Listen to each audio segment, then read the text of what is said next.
अस्सलाम वालेकुम, मेरा नाम है सुफियान और मेरे साथ बैठे हैं भाई अब्दुर्रहमान। आज भी बहुत ही इंटरेस्टिंग टॉपिक लेके आए हैं जिससे आपको बहुत कुछ सीखने का मौका मिलेगा।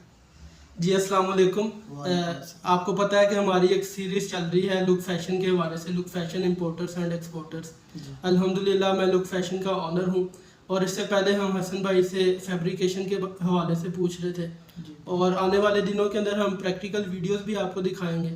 तो सुफियान भाई आज मेरे साथ मौजूद हैं जो कि 6-7 साल के अरसे के दौरान लुक फैशन के अंदर काम कर रहे हैं, मतलब 6-7 साल से काम कर रहे हैं और मतलब वो ये मल्टी टैलेंटेड आप इनको कह लें कि मल्टी टास्कर हैं ये। तो आज हम इनसे पूछेंगे कि एक टी शर्ट जब तैयार होती है तो सबसे पहले कौन सी मशीन के अंदर जाता है कपड़ा?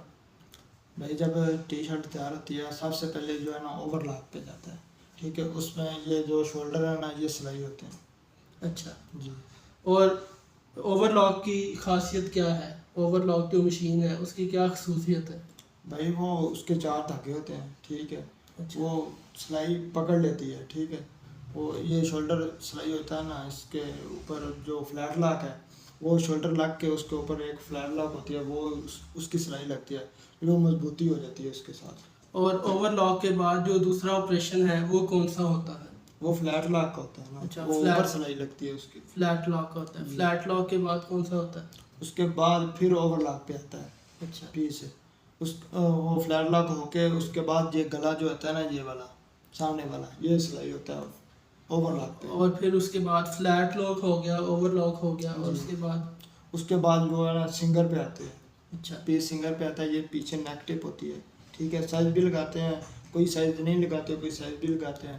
साइजिंग मतलब कि लेबल लगते हैं हाँ छोटे जी। छोटे, हर साइज के मुख्तलिफ लेबल होते जी, हैं। वो कोई लगाते हैं कोई नहीं लगाते हैं।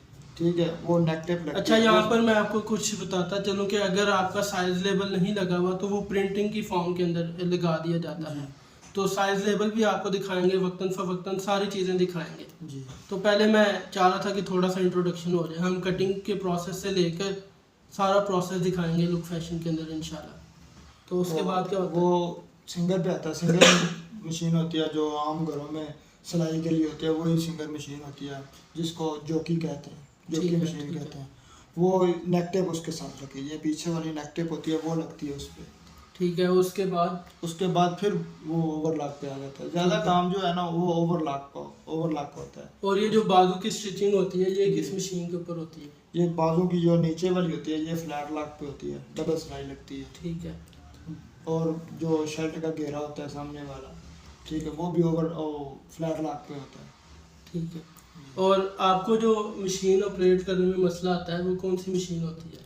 वो है कंसाई है, ठीक है, उसमें 12 धागे लगते हैं। ठीक है। ठीक है। कंसाई मशीन के हवाले से मैं आपको बताता चलूँ कि जो हमारा ट्राउज़र होता है, ट्राउज़र का जो बेल्ट होता है, जी तो ट्राउज़र बेल्ट जो है वो कंसाई के ऊपर जी, वो कंसाई के ऊपर होता है। और इसके अलावा जो टेप्स वगैरह लगती हैं, जैसे हमने नाइकी और एडिडास की टेप, 3 जी। टेप देखा है सूट, वो 3 भी टेप और सिंगल टेप भी लगती है और 3 टेप भी लगती हैं। ठीक है, वो भी कंसाई के ऊपर लगती है। हाँ, वो कंसाई हाँ के जी। ऊपर लगते हैं क्योंकि उसके 6 और 6 12 धागे लगते हैं। ठीक है। 12 कोने लगती हैं और उसके ये बाद। मैं आपको बताता चलूँ कि जब जिसको हम टेप कहते हैं ना, असल में वो भी एक फैब्रिक होता है। फैब्रिक को अलग से काटा जाता जी। है in the form of stripes, और वो स्ट्राइप्स जो हैं अकॉर्डिंग टू द फैशन वो लगा दी जाती हैं। जी, और उसके अलावा फिर क्या प्रोसेस होता है? वो जो बेल्ट सबसे ज़्यादा जो है ना, बेल्ट जो सिलाई होता है ना कंसाई पे, उसमें जो डोरी डालते हैं ना, वो सबसे ज़्यादा मुश्किल है। जी, बाकी सारी मशीनें जो बहुत आसान है, ठीक है। चलाने में मज़ा भी आता है। और मैं आपको बताता चलूँ कि जितनी हमारी स्टिचिंग होती है, जी ये स्टिचिंग जो भी मास्टर करते हैं, स्टिचिंग मास्टर, तो हर जो स्टिच होता है ये अलग होता है और हर स्टिच का प्राइस भी अलग होता है। ऐसे ही है सुफियान भाई? ऐसे ही होता है। हर मास्टर की जो आप कह लें वेजेस हैं वो अकॉर्डिंग टू द स्टिचिंग होती हैं। और फैब्रिक भी जो काटा जाता है, हमने बात की थी, इन द पोर्शंस काटा जाता है और पोर्शंस के बाद उनको जोड़ा जाता है मुख्तलिफ मशीनों के ज़रिए। तो आने वाले दिनों के अंदर हम इंशाल्लाह दिखाएंगे। और फिर इसी से ब्रांड्स बनते हैं। आपको पता है कि एक फैब्रिक जब तैयार हो जाता है, शर्ट तैयार हो जाता है, तो फिर उसके बाद ब्रांड्स बनते हैं। हमने देखा था, जैसे मैंने आपको बताया, हसन भाई ने बताया कि कटिंग के बाद प्रिंटिंग के अंदर जाता है या एम्ब्रॉयडरी के अंदर जाता है, और वो according to the brand embroidery logo लगता है या प्रिंटिंग लोगो लगता है। और फिर वो पैकिंग प्रोसेस के अंदर चला जाता है और फिर डिस्पैच कर दिया जाता है। जी। फिर इसके बाद उसको इंडोर्स किया जाता है। आपने देखा होगा बहुत बड़े बड़े ब्रांड इंडोर्सर होते हैं, जैसे बाबर आजम हैं, विराट कोहली हैं, प्यूमा के वो ब्रांड को इंडोर्स करते हैं, ग्रे निकल्स के ब्रांड को इंडोर्स करते हैं बाबर आजम। तो इस तरह मुख्तलिफ जो ब्रांड्स हैं वो इंडोर्समेंट के लिए सेलिब्रिटीज़ को बुलाते हैं और वो जितना भी प्रोसेस है वो इन्हीं मशीनों के थ्रू गुजरता है। जी।